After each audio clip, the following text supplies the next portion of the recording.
আমরা যদি বিরোধে লিপ্ত হই তাহলে পরাশক্তিগুলোর সুবিধা তখন আমাদের কাউকে দিতে হবে ট্রানজিট, কাউকে দিতে হবে সেন্ট মার্টিন, কাউকে দিতে হবে দেশের অর্ধেক। 24-এর ছাত্র নাগরিক অভ্যুত্থানের পরেও যদি সেই বিরোধ আমাদেরকে খায় তাহলে এতগুলো তাজা জেনজির রক্ত বৃথা যাবে। চিল্লায় বলো ঠিক কিনা? মনে রাখবেন, যখন আমি একা থাকি তখন আমি ব্যক্তি, যখন আমরা সবাই মিলি তখন আমরা শক্তি।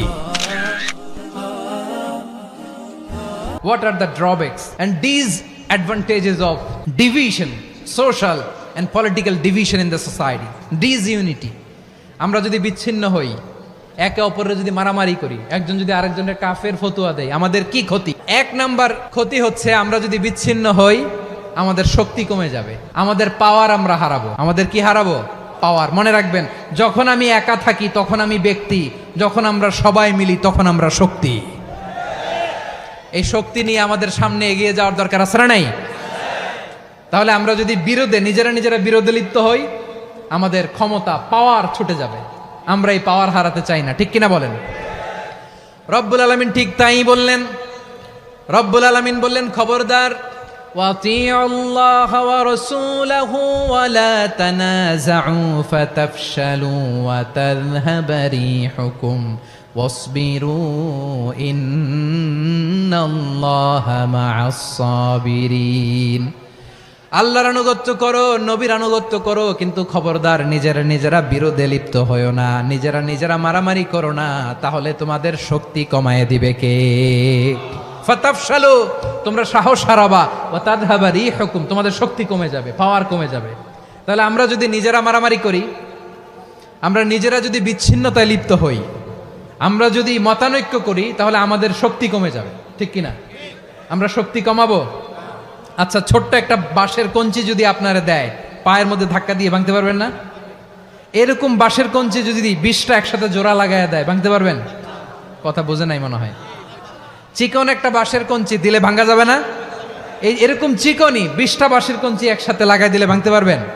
কারণ যখন আমি একা থাকি তখন আমি ব্যক্তি, যখন আমরা সবাই মিলি তখন আমরা শক্তি। আমরা যেন শক্তি না হারাই। আমরা বিরোধে লিপ্ত হলে আমাদের শক্তি কমে যাবে। এই হচ্ছে 1 নাম্বার ডিসঅ্যাডভান্টেজ। 2 নাম্বার ডিসঅ্যাডভান্টেজ হচ্ছে আমরা নিজেরা বিরোধে লিপ্ত হলে অন্যরা আমাদের মাথায় কাঁঠাল ভেঙে খাইতে সুবিধা হয়। কথা বোঝেন নাই? আমরা যদি বিরোধে লিপ্ত হই তাহলে পরাশক্তিগুলোর সুবিধা তখন আমাদের কাউকে দিতে হবে ট্রানজিট, কাউকে দিতে হবে সেন্ট মার্টিন, কাউকে দিতে হবে দেশের অর্ধেক। চিল্লায় বলো ঠিক কিনা? নিজেদের প্রবলেম সলভ করার ক্যাপাসিটি আমাদের আর থাকবে না। নিজেরা বিরোধে জড়ালে পরাশক্তিগুলো আমাদের মাথায় কাঁঠাল ভেঙে খায়। তখন ভারতের পিছনে দৌড়াতে, আমেরিকার পিছনে দৌড়াতে আমাদের জুতার তলা ক্ষয় হইয়া যাইবে। নিজেদের প্রবলেম সলভ করা যাবে না। আমরা যদি অন্যের পিছনে না দৌড়াতাম আর এই বিরোধকে থামাতে পারতাম, বাংলাদেশ আজকে যেখানে আছে তার কমপক্ষে 50 গুণ সামনে থাকতো। চিল্লায় বলেন ঠিক কিনা? তাহলে 1 নাম্বার ক্ষতি হচ্ছে আমাদের পাওয়ার লেস হয়ে যায়, আমরা দুর্বল হই যদি আমরা বিরোধ করি। 2 নাম্বার হচ্ছে পরাশক্তিগুলোর সুবিধা নেয়। 3 নাম্বার হচ্ছে আমাদের উন্নয়ন, দেশের উন্নতি, অগ্রগতি এটা স্থবির হয়ে যায়, এটা বাধাগ্রস্ত হয়। প্রিয় ভাইয়েরা, ইউনিটি, ঐক্য হচ্ছে একটা দেশের উন্নয়নের মূল ভিত্তি। ইউনিটি অফ এ কান্ট্রি, এটা হচ্ছে একটা সাস্টেইনেবল ডেভেলপমেন্ট, সোশ্যাল স্ট্যাবিলিটির জন্য এটা অনেক গুরুত্বপূর্ণ। এজন্য বিরোধের কোনো স্থান আমরা দিব না, আমরা ঐক্যবদ্ধ থাকবো ইনশাআল্লাহ। বলেন, আর কখনো কাউরে কাফের বলে গালি দিবেন? তুই জাহান্নামী বলবেন? ঝগড়া লাগলে লাগাই দিবেন? তাহলে কি করবেন? মিলায় দিব। আওয়াজ করে বলেন, কি করব? প্রিয় ভাইয়েরা, এই বিরোধ গত 50 বছর তো আমরা দেখেছি, ধর্মীয় অঙ্গন বলেন, সামাজিক অঙ্গন বলেন, রাজনৈতিক অঙ্গন বলেন, এই বিরোধ আমাদেরকে শেষ করে দিয়েছে। এই 24-এর ছাত্র নাগরিক অভ্যুত্থানের পরেও যদি সেই বিরোধ আমাদেরকে খায় তাহলে এতগুলো তাজা জেনজির রক্ত বৃথা যাবে। চিল্লায় বলো ঠিক কিনা?